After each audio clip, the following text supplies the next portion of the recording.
Hello, folks. So we're going to talk about um, the hypocrisy of the liberal media, and this is not a fun story to talk about because um, you would hope that you would not have to talk about these things because ostensibly you're always going to have not just uh, you're always going to have conservative media finding the worst take of liberal politicians and often amplifying those things that don't um, necessarily mean anything per se, or they're not particularly substantive, but they're either dog whistles or some sort of just dumb talking point, and that somehow they think is effective and, to their credit, sometimes does seem to rile up their their constituency, their bases. But there are times when the liberal media, well, actually, not sometimes, and I think this story kind of proves that liberal media is effectively doing the same thing. And the reason I can say that is because this story about Tara Reade and her kind of coming forward about what happened between her and Joe Biden is basically basically something that you would quote unquote find in conservative media, but she's coming to these progressive left outlets and saying, "Hey, look, nobody's listening to me." And you got to wonder why she has to do that. Um, I think a lot of other reporters have already kind of gone through this, so I don't want to necessarily go through repeat some of what they have to say, but kind of the backstory here. Oh, sorry. Let me finish the conservative media talking point.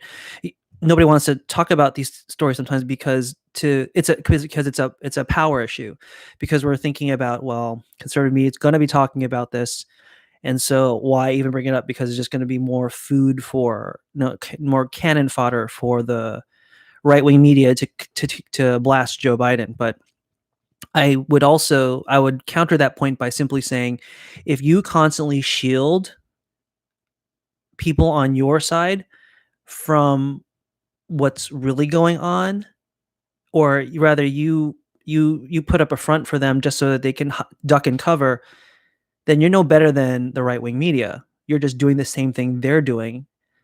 And so when these things come up, you can't provide cover. If you want the American public to treat you with respect, and to say, and to believe that you are being forthright about every issue that's coming around, you can't just provide cover for your political side. And so this story about Tara Reade kind of does that in spades. So I'm going to put a link in the description below, but uh, you should listen to Katie Halper's interview with Tara Reade as it retells what happens between her and Joe Biden. Um, if you are Me Too at all, hashtag Me Too at all, then in my critique is to folks who are kind of on the centrist liberal part of the political spectrum. If you say that you're hashtag Me Too at all, then at the very least, you have to take Tara Reid's allegations seriously.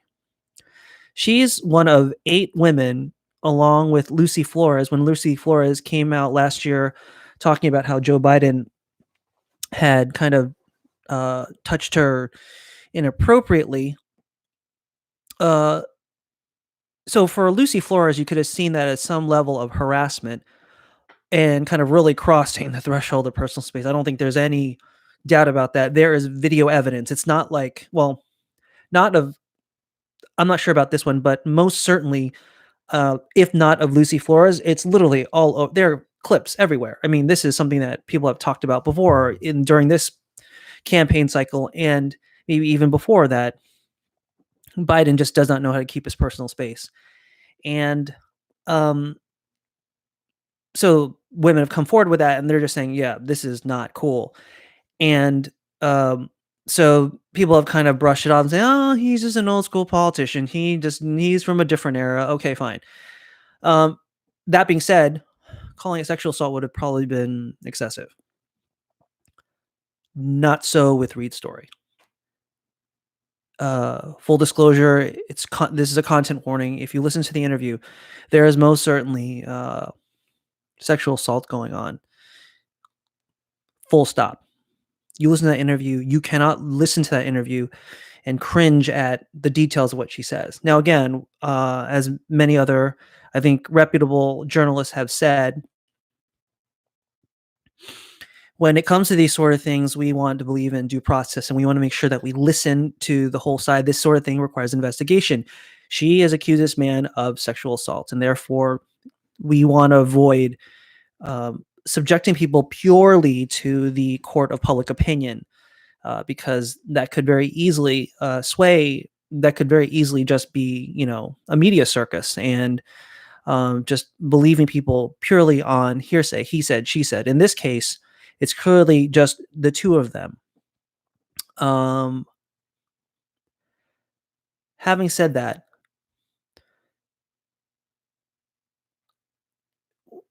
you look at, I mean, again, if you believe in hashtag Me Too,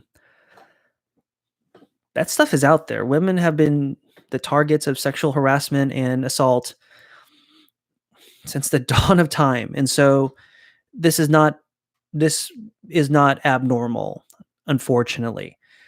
So some details that were, at least for me, really jarring. So after the incident where Joe Biden was finished assaulting her, he stepped away from her and he was seemingly taken aback that she was resisting his advances. And verbatim, he said in the Tara Reade recounts from the interview, says, "Come on, man." She says Joe Biden said to her when she kind of pushed him away. He said, "Come on, man. I heard you liked me." Okay. Now, he's clearly a man who is in a very powerful position. What folks need to understand, and this is something I did not understand for a long time until I really thought hard about this. And when I frankly learned about this in seminary, not about sexual assault per se, but what I'm about to mention, if your analysis of situations does not include a power element to it, you have not understood the human condition and you cannot contextualize a situation properly. In this case, to some degree, you can see the presumption behind someone like Joe Biden, at least in the allegations that are stated here, the presumption that he is sort of privileged to, like, have his way with this woman just because of his perceived uh, uh, privilege of being of seeing that she liked him. Therefore, she had it, coming, whatever have you. He felt like it was at least his privilege to kind of advance on her in that way. Very common with men who are in power. And the later on another interview that I listened to at the Hills Rising, I'll include that link too. During similar, she doesn't mention this in the Katie Halper interview, but she says to her that, well, during this incident, after she pushed back, Biden seemed particularly insulted that she was willing to push back, and he literally spat back at her and he said, "You're nothing. You're nothing to me." Ladies and gentlemen, if that is not the perfect encapsulation of what a person in power can do and make somebody else feel. So there's at least two paradigms that are going on here. Two power paradigms that are going on here. Number one, he's a man, she's a woman. From a historical perspective, again, I'm never going to say that women can't do anything men can't do with respect to, from a purely, if we could put women and men at like in a pure meritocracy, I think it would be really clear that women can do anything men can. If you've met my wife, that woman is incredible. I consider her, she's the better half of our relationship, clearly. Um, so that's number one. But in the history of our world, women clearly are in a less privileged power position than men for a lot of reasons. Some possibly biological, some historical. That's just the truth. Number two, the clear political position. She is a staffer in his office. He is one of the most, this is happening around 1993 or something like that. So is he a senator, I think, at that point? He is clearly one of the most powerful men in America, and then by definition, in the world. When you are in that position and you spit back at a woman whom you have violated and you say, you're nothing to me, that perfectly kind of wraps up the abusive power that he was doing. You're nothing to me. I can do with you whatever I want.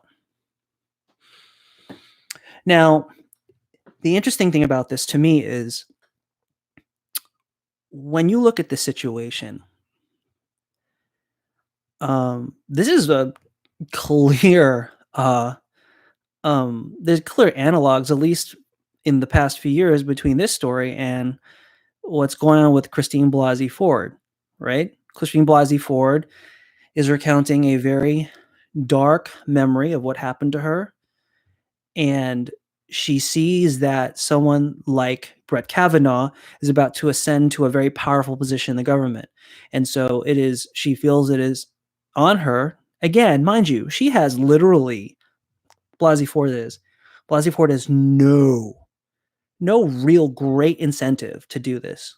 All it can do, and knowing anybody who is even moderately cognizant of the American political landscape knows that you come out, you are a pariah, at least in this case, for the particular side of the political spectrum against which you're speaking. So for her, she was clearly speaking out against a conservative political appointee to the Supreme Court, and the right-wing media flayed her alive. She got death threats from people trying to say that she was effectively just just working against Republicans, and of course the Democratic media ate her up. #MeToo was going all nuts, and to be fair, I think rightfully so. You listen to this woman's story and you were saying, seems credible. Again, we want to be clear. We need to have due process. He needed to have been investigated. Seriously, if you have an allegation of sexual assault, that should bring your character and your judgment into question. Again, tested not in the court of public opinion, but in a serious criminal investigation.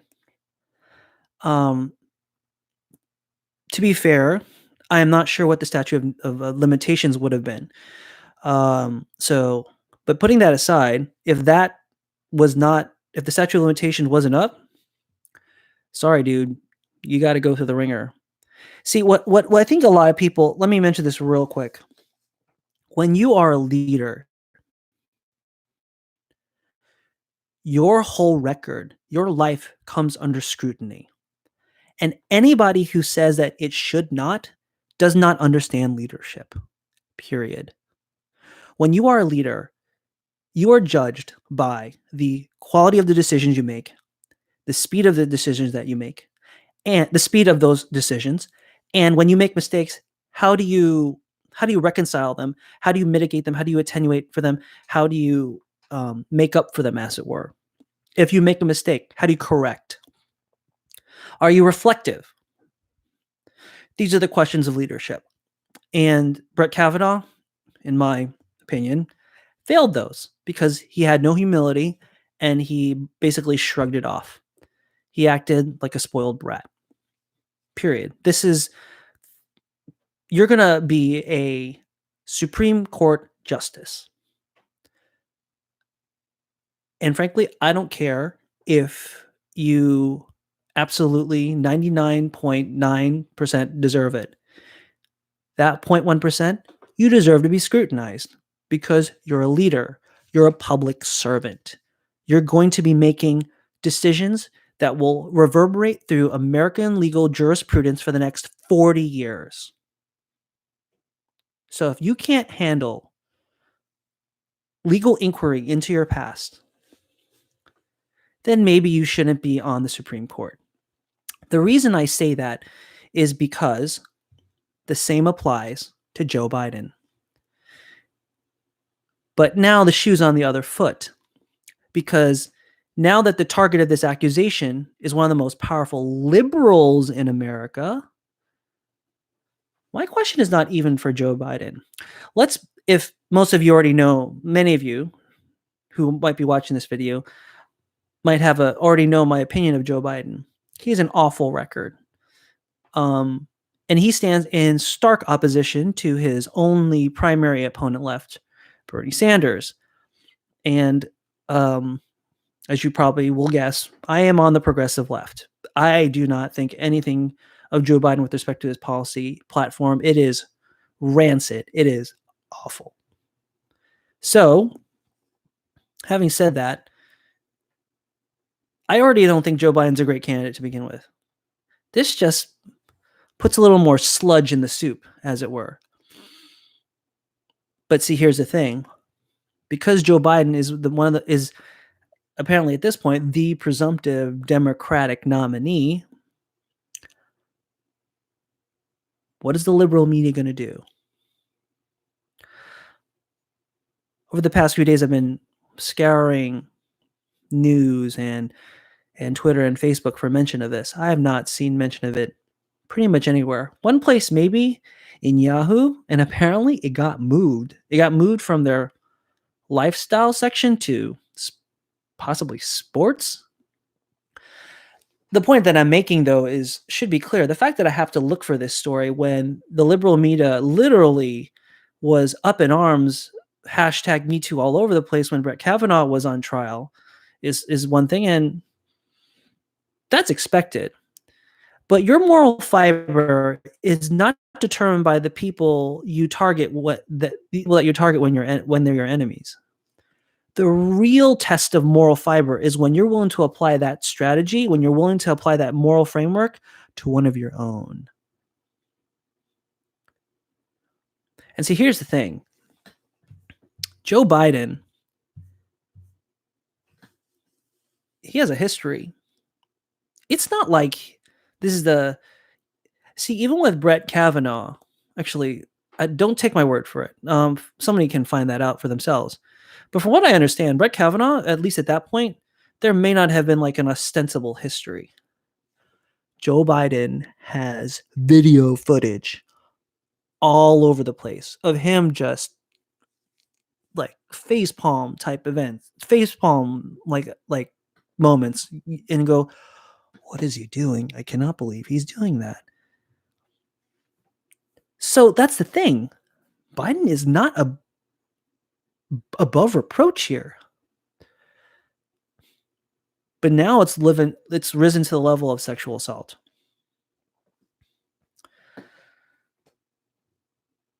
So what's the liberal media going to do about this? So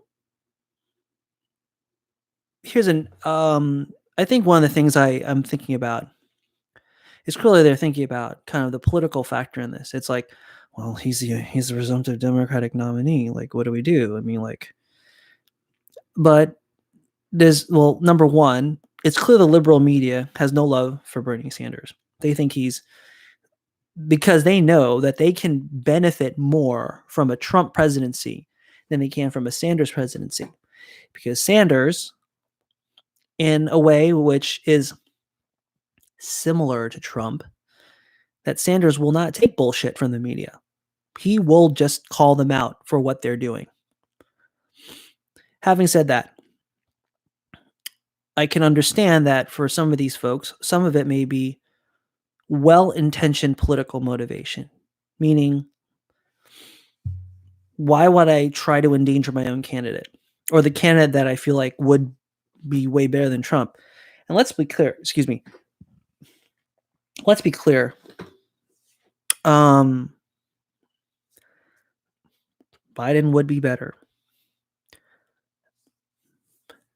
Not a whole lot better. I think anybody who's been looking at liberal media and seeing how they kind of prop up neoliberal centrist candidates now, we've all started to come to the realization that there isn't really a two-party system. There's really just the neoliberals and the neoconservatives kind of banding together to protect their economic interest. Anyway, the point is, they don't want to lose to Trump. They don't want to give him fire. But here's the thing. I think the reason why so many folks have on the definitely kind of alt-right and definitely conservative right, when they start hyper-conservative right, when they look at just media in general and how a lot of media, not all of it, but a lot of media is run by kind of centrist liberal folks. They call fake news on it because there is definitely, and we on the progressive left see this, that there is just not like a sense of fairness that's going on here. Like they'll only call out certain things.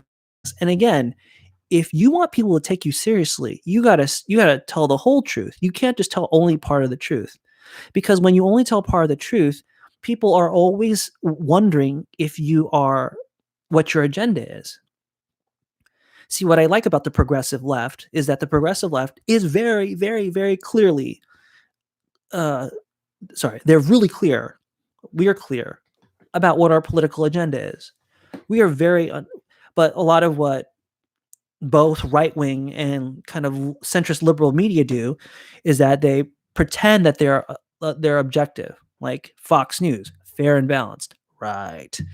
But CNN and the MSNBCs of the world, like they have this sort of like we're gonna be neutral, so we're gonna give both sides like kind of an equal say. When in reality, they're not really giving both sides they're not having they both sides don't have a natural argument for things. One is just absurd, and the easiest example I can give of this is climate change. You have folks who talk about the science of climate change and have a very credible scientific analysis of things, and then they have like some sort of climate denier from the conservative right, and you're going, why are you giving this person a platform? That makes no sense. So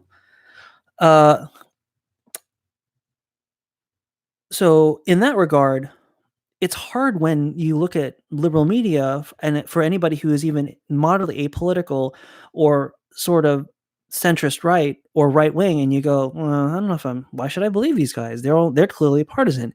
And this story here proves it. Look, I'm a progressive, but if I had to choose between Biden and Trump, I'd hold my nose like I did with Clinton, but I'd vote for Biden.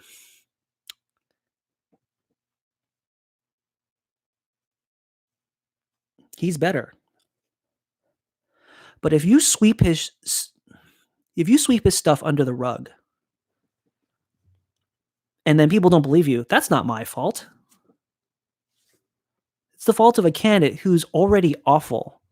Like I said, this just makes the stew of Biden's candidacy more rancid. And frankly, I'm a Christian. I'm a Christian whose alliance is not to the Democratic Party. It's not to the Republican Party. It's not to a political system per se. Insofar as that political system does not look out for the oppressed, the marginalized, and the vulnerable. My allegiance is to the God who looks out for folks who are weak and helpless. What if what if this woman was your mother or your sister, your close friend? Would you cover for Biden then? Would your liberal leanings make you think differently? I want us to call this stuff out in perspective, because the simple act of putting a moral lens on this clarifies this completely. If this woman was someone who was close to you, would you let that person get away with it, or at least be kind of okay with hand waving this away? No, you'd be up in arms. When she told her mother wanted her to report stuff. The reason she had a hard time reporting it is because all the official channels effectively were not helpful. Why? Because they are part of a system that's designed to protect establishment politicians like Joe Biden. So the minute she started to try to report it, or when she would talk to X person, they would say, no, let's not go that route. Let's not go that route. And they would kind of just back her off and then put her in places where she couldn't, quote unquote, do any damage. Because to Joe Biden, she was nothing to him. She was disposable. So this story is not even an indictment of Biden. Well, it is an indictment of Biden, but it's really not about him per se. It's about what we allow for in media, or what we excuse in media for journalism. And this continues to prop up and buttress Noam Chomsky's thesis on manufacturing consent. And don't be fooled. This is not just about Fox News anymore. This is about the liberal mainstream media not paying attention to a woman who has a story to tell. Again, there are allegations, but all the hoopla about Christine Blasey Ford was all well and good, and they were willing to talk about that ad nauseum. But the minute the target of a woman's Me Too cries go against a mainstream liberal politician, suddenly they are all silent.